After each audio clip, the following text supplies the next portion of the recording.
Well 17 তারিখ day in ভিডিওতে আমরা এখন দেখে নেবো কি কি অপরচুনিটি ছিল মার্কেট। এটা নিফটি ফিফটির 5 মিনিট টাইম ফ্রেম।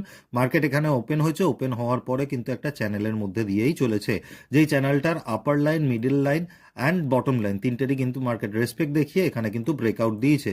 রাইট, এখানে কিন্তু আমি কোনো পজিশন অ্যাড করিনি, কারণ হচ্ছে এখানে কোনো মোমেন্টাম ছিল না আর সময়ও প্রায় শেষের দিকে এসেছিল। তো যদি মোমেন্টাম থাকতো একটা ছোট্ট কোয়ান্টিটি নিয়ে আমি কিন্তু এই সাপোর্ট অবধি এখানে অ্যাড করতাম। রাইট, আমি যদি দেখি ব্যাঙ্ক নিফটিতে, তাহলে ব্যাঙ্ক নিফটিতে গেলে দেখতে পাবো ব্যাঙ্ক নিফটিতে মার্কেট এখানে ওপেন হয়েছে। মার্কেট এখানে ওপেন হওয়ার পর মার্কেট কিন্তু নিচে গিয়ে সাপোর্ট নিয়েছে, নিয়ে ওপরে গিয়ে ব্রেকআউট দিয়েছে। এখানে একটা ফিবোনাচি রিট্রেসমেন্টের সেট আপ হতো।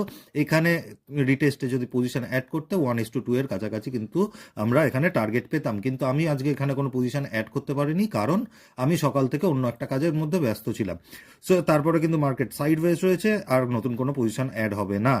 এইভাবে ট্রেডিং শিখতে চাইলে লাইক শেয়ার কমেন্ট করে দিও। Thank you.